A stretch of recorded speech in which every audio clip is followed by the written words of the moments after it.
यहाँ से आप देखेंगे अहम सवालात यानी चैप्टर नंबर 2 के जो ऑब्जेक्टिव है, ऑब्जेक्टिव क्वेश्चंस जो बहुत इंपॉर्टेंट हैं चैप्टर नंबर 2 के। उसमें भी आप वो पार्ट जो सिर्फ और सिर्फ अफसाने से ताल्लुक रखते हैं उसको भी इसमें हमने शामिल कर दिया है। साथ में अफसाने के बाद जो चैप्टर शुरू होगा उसको भी हम यहाँ पर पेश करेंगे। आपको इस में जो है कम से कम इस 2 चैप्टर में 30 से 35 क्वेश्चंस मिलेंगे और इनका आंसर आप करते जाइए और क्वेश्चंस हम पेश करते जाते हैं ताकि आपको भी क्लैरिटी मिलती जाए यहाँ पर। और हम ये फौरन उसका आंसर भी बताते चलते हैं आपको। देखिए क्वेश्चन नंबर यहाँ पर 1 है चैप्टर नंबर 2 का कि उर्दू में मुख्तसर अफसाना किस अदब के ज़ेरे असर वजूद में आया। ये बहुत बार पूछा गया है। अंग्रेजी अदब, यूनानी अदब, इसी तरह से हिंदी अदब या फिर यूरोपीय अदब। यहाँ पर अंग्रेजी की जगह मगरिबी अदब भी दिया जा सकता है, फ्रांसीसी अदब का भी नाम हो सकता है, किसी का भी नाम हो सकता है, लेकिन सही बात तो यही है कि अंग्रेजी अदब के ज़ेरे असर वजूद में आया है।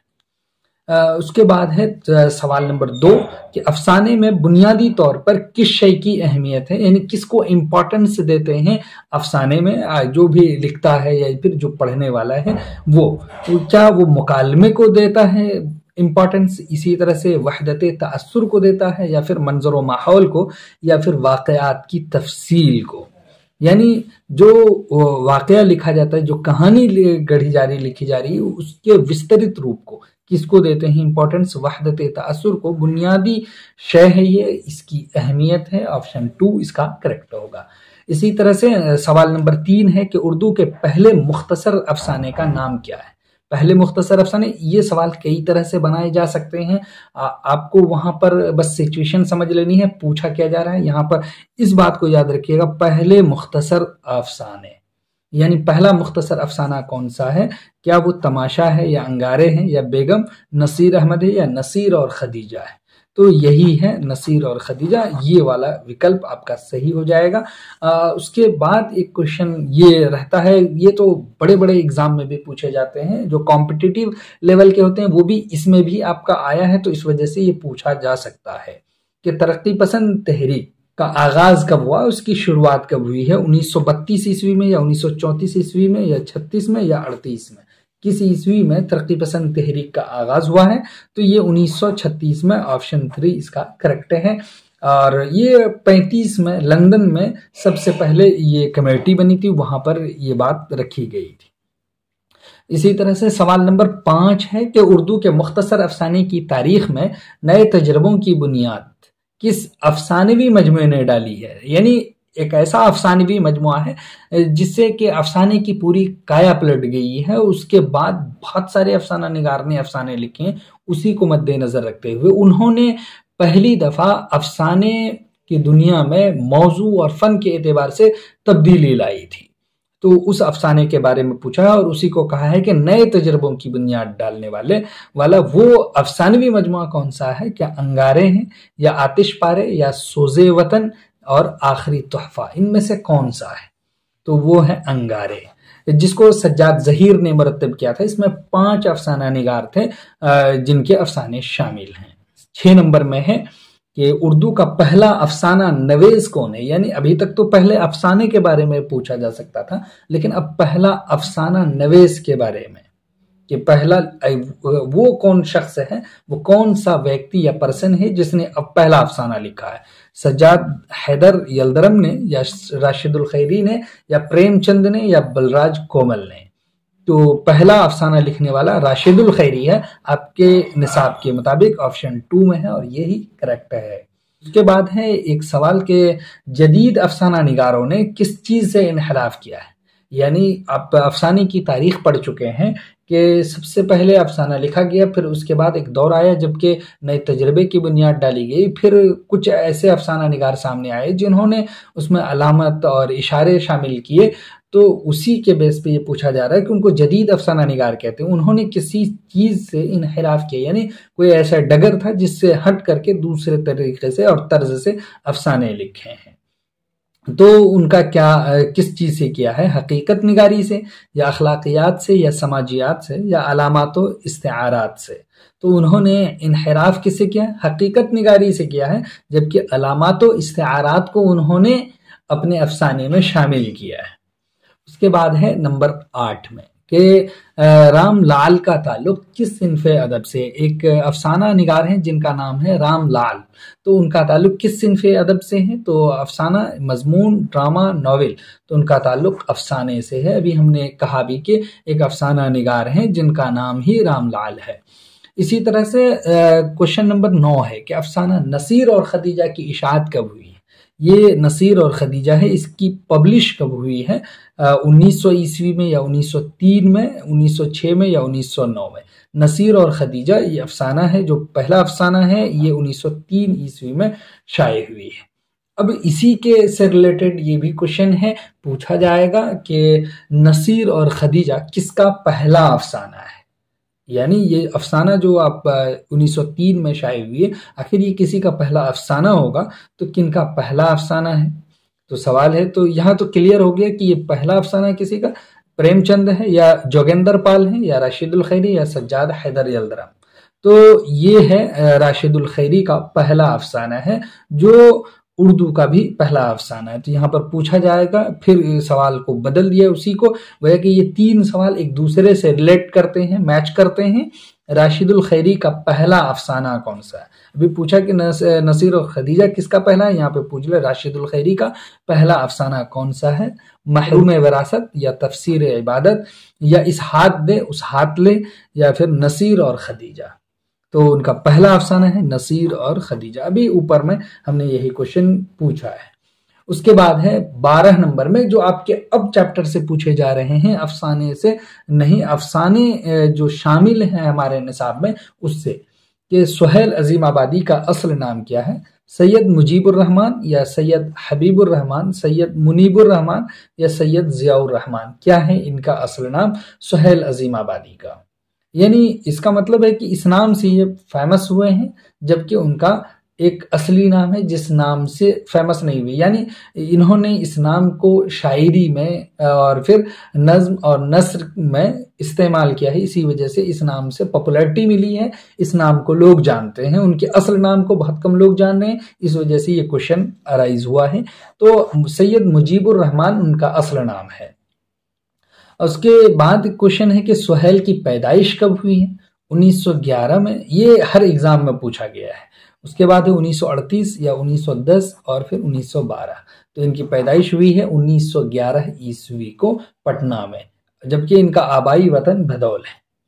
उसके बाद है क्वेश्चन नंबर 14 कि सुहेल अजीम आबादी ने कौन सा अखबार जारी किया था, यानी कौन सा रोजनामा, न्यूज़पेपर उन्होंने जारी किया था, उसको शुरू किया था, आरंभ किया था। साझी, साकी या साथी या गुफ्तगू, कौन सा उनका गोया कि ये रिसाला है, न्यूज़पेपर है। तो साथी उनका न्यूज़पेपर है, आपने सही बताया है, तो इसका सही आंसर 3 ही है। और फिर सवाल नंबर 15 है कि सुहेल अजीम आबादी की किताब कौन सी है, उनके किताब का नाम बताना है। यहाँ पर पहचान करके फिरदौस अकीदत, 4 चेहरे, हरफ आगे ही, यादे नगर, ये इन 4 किताबों में से एक ऐसी किताब है जो सुहेल अजीम आबादी की, वो किताब है 4 चेहरे, जो सुहेल अजीम आबादी की, ऑप्शन 2 है और ये करेक्ट है। देखिए सवाल नंबर 16, बेजड़ के पौधे का ताल्लुक किस सिन्फ़े अदब से है। बेजड़ के पौधे एक किताब है जो सुहेल अजीम आबादी की है, इतना कंफर्म कर लीजिए। पूछा जा रहा है कि इस किताब का ताल्लुक किस सिन्फ़ से है, मजमून से, नावल से या अफसाने से या मकतूब से। ये इसलिए भी पूछा जाएगा क्योंकि आप पढ़ तो रहे हैं अफसाना, हो सकता है आपके जहन में हो कि आप अफसाने पर टिक करें, जबकि अफसाना नहीं है और ये सिन्फ नॉवेल की, यानी यही एक किताब है सिन्फ नॉवेल में सुहेल अजीम आबादी की, उसका नाम याद रखिएगा, बेजड़ के पौधे। इसके अलावा जबकि सुहेल अजीम आबादी ने 125 के करीब अफसाने लिखे हैं, 3 अफसानवी मजमुए हैं उनके। उसके बाद क्वेश्चन है कि सैयद मुजीबुर रहमान की वफात कब हुई। अब यहाँ पर ओरिजिनल नाम ही पूछ लिया सुहेल अजीम आबादी का, यानी दे करके आपको क्वेश्चन पूछा है, तो यहाँ पर आपको पूछा जा सकता था सुहेल अजीम आबादी की वफात कब हुई, सैयद मुजीबुर रहमान लिखा है। तो ऑप्शन है 1975, 1978, 1980 या 1982।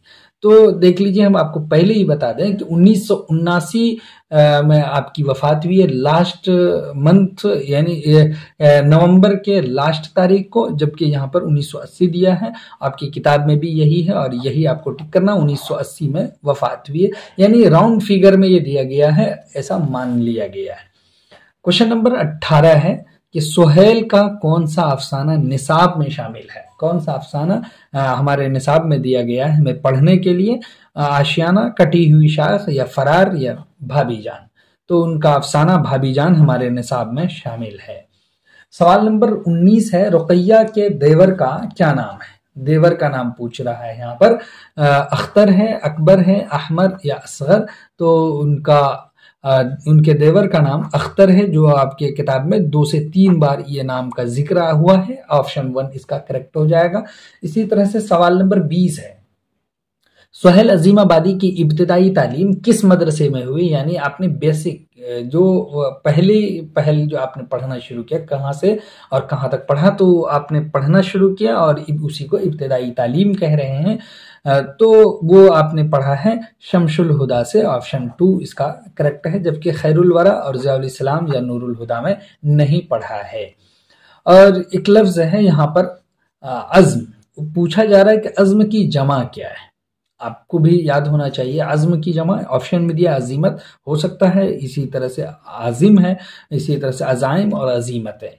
अब देख लीजिए, डाउट बिल्कुल नहीं कीजिएगा। अजाइम है जिसके मानी है इरादा और नीयत के, यानी पुख्ता इरादा करने को हम अज़्म कहते हैं। ऑप्शन 3 इसका करेक्ट है।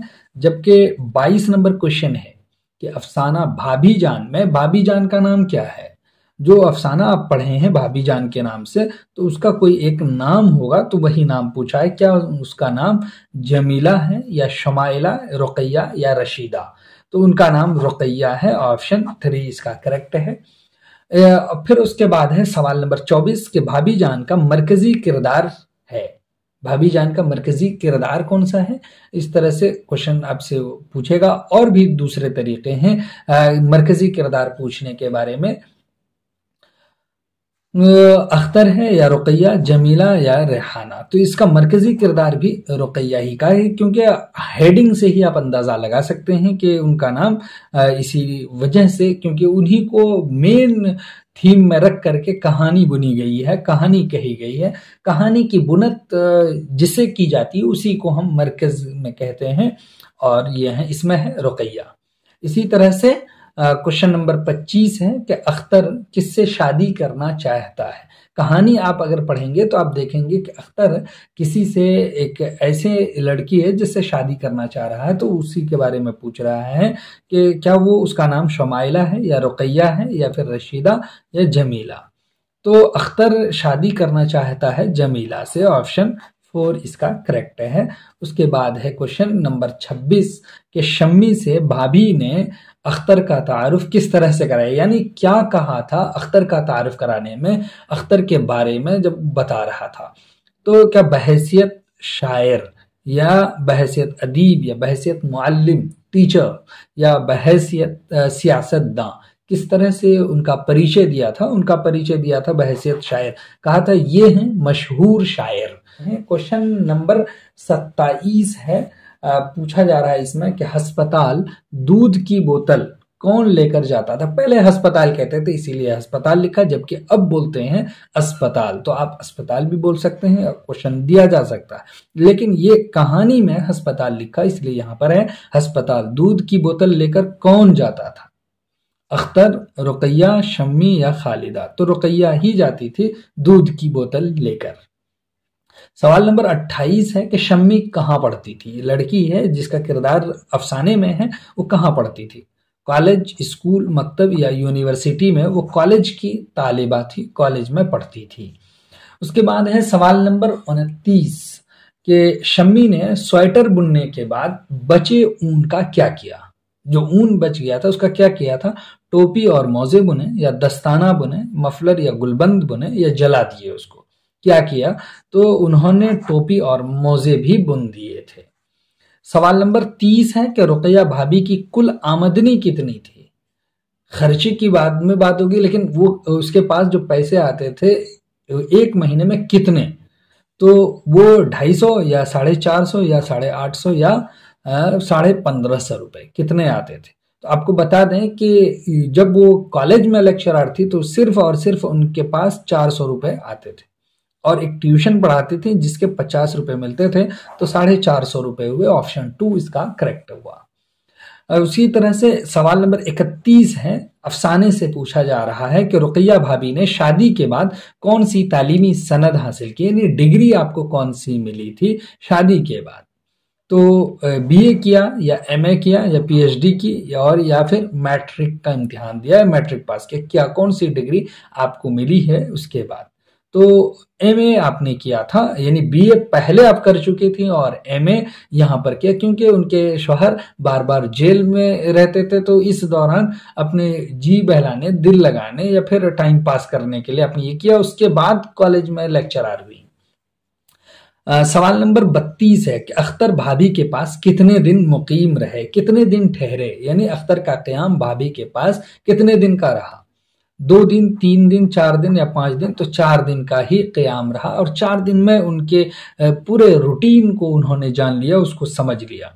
सवाल नंबर 33 है, रुकैया ने शम्मी को सोने की कितनी चूड़ियां दी, यानी जब शम्मी मदद के लिए आई थी रुकैया के पास, तो उन्होंने पैसे न देकर के उनको सोने की चूड़ियां दी थी, क्योंकि इतने पैसे की उनको जरूरत थी जो उनके पास उस वक्त मौजूद नहीं था। तो कहा कि ये ले जाओ और इसको बेच करके आप अपनी जरूरत पूरी करें।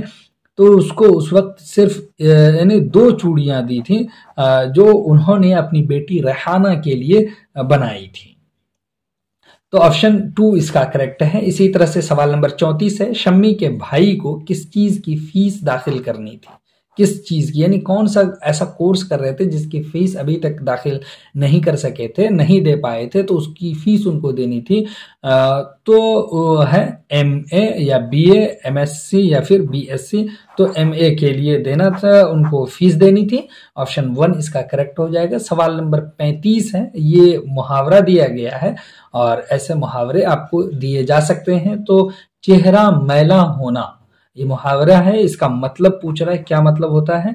चेहरे पर उदासी का जाहिर होना या चेहरे पर धूल मट्टी पड़ना, गुस्सा होना, इनमें से कोई नहीं। तो चेहरे पर उदासी का जाहिर होना, इसका मतलब होता है चेहरा मैला होना। अब यहाँ पर हम आपके सामने सिर्फ और सिर्फ एक क्वेश्चन पेश करेंगे और वो लास्ट होगा। बाकी क्वेश्चन फिर आप देख सकते हैं हमारी किताबों में। तो आइए देखते हैं वो क्वेश्चन क्या है। ये पूछा हुआ क्वेश्चन है, अगर आपने ध्यान दिया होगा तो इस तरह के क्वेश्चंस कई मर्तबा आपको पूछे जाते हैं जो कंफ्यूज होते हैं आप। शामिल निसाब अफसाना भाभी जान किसकी तख्लीक है, यानी तख्लीक का मतलब ये क्रिएटिव किसकी है, यानी ये अफसाना लिखा कौन है, अफसाना नवेश कौन है, निगार कौन है। तो उसका नाम बताना है, डॉक्टर कमर जहां या डॉक्टर मोहम्मद मोहसिन या निगार अजीम या सुहेल अजीम आबादी या सैयद मुजीबुर रहमान, कोई भी ऑप्शन में हो सकता है। तो ये अफसाना सुहेल अजीम आबादी का है जो हमारे निसाब में शामिल है। हमने पढ़ा और उसी से हमने बहुत सारे इम्पोर्टेंट क्वेश्चंस भी यहाँ पर देखे हैं, इसी वजह से ये आपके लिए बहुत बहुत इम्पोर्टेंट है।